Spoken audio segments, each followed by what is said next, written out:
আমার নাম সোনালী, বয়স 24। আমি কলকাতার এক নামকরা কলেজে পড়াশোনা করি। ছোটবেলা থেকেই আমি একটু চুপচাপ প্রকৃতির মেয়ে। বাবা মা গ্রামে থাকেন, আমি শহরে একটা ভাড়া বাসায় থেকে পড়াশোনা করি। পাশের ফ্ল্যাটে থাকে আমার সবচেয়ে কাছের বান্ধবী মেঘা। ওর সাথে আমার সম্পর্কটা এতটাই গভীর যে আমরা একে অপরকে সবকিছু শেয়ার করি। মেঘার এক ভাই আছে, নাম অভি। বয়স আমার থেকে 3 বছরের বড়।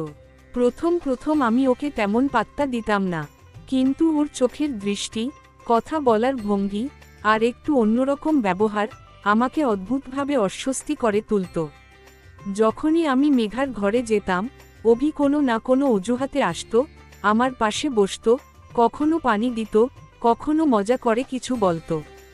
শুরুতে আমি ভাবতাম এগুলো নিছকই বন্ধুত্বপূর্ণ আচরণ, কিন্তু আসল ঘটনা বুঝতে আমার বেশি সময় লাগেনি। একদিন মেঘা রান্নাঘরে গিয়েছিল, আমি আর অভি বসে গল্প করছিলাম। আচমকাই অভি আমার হাত ধরে ফিসফিস করে বলল, তুমি জানো, তোমাকে আমি অনেকদিন ধরে অন্যভাবে দেখছি। তোমার চোখ দুটো আমাকে পাগল করে দেয়। আমি আঁতকে উঠেছিলাম। এক মুহূর্তে আমার শরীর গরম হয়ে গিয়েছিল লজ্জায়, আবার মনে মনে এক অদ্ভুত কাঁপন ছড়িয়ে পড়েছিল। আমি ওকে ধমক দিয়েছিলাম, কিন্তু ওর চোখের সেই দৃষ্টি, সেই লালসা আমার ভেতরে কোথাও যেন নরম জায়গায় আঘাত করেছিল। এরপর থেকে অভি আরও সাহসী হয়ে উঠল। মাঝে মাঝে হোয়াটসঅ্যাপে মেসেজ করত, রাতে কল করত, এমনকি ছবি পাঠাতে বলতো। আমি প্রতিবারই না বলতাম, কিন্তু ভেতরে ভেতরে ওর প্রতি একটা অদ্ভুত টান অনুভব করতাম। আমি তখন বিবাহিত নই, অবিবাহিতা, কিন্তু অনেকদিন ধরে একা থাকায় মন শরীর দুটোই দুর্বল হয়ে পড়েছিল। একদিন বড় ভুলটা হয়ে গেল। মেঘা বাইরে ক্লাসে ছিল, আমি ওর ঘরে গিয়ে বই আনতে গিয়েছিলাম। অভি তখন একা। দরজা বন্ধ করল। প্রথমে কথা, তারপর ধীরে ধীরে কাছে আসা। আমি ভয় পাচ্ছিলাম, কিন্তু সেই ভয়ের সাথে সাথে শরীর জুড়ে অন্যরকম শিহরণ হচ্ছিল। অভি আমার হাত ধরে কাছে টেনে নিল। আমি কিছু বলতে পারিনি, শুধু চুপ করে চোখ বন্ধ করেছিলাম।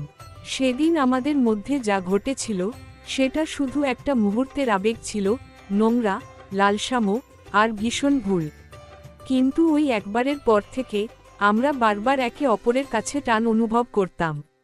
লুকিয়ে লুকিয়ে ফোন, মেসেজ, রাতের বেলায় দেখা, সব চলতে লাগল। কিন্তু ধীরে ধীরে বুঝতে পারলাম, অভি আমাকে ভালোবাসে না, ও শুধু আমার শরীর চায়।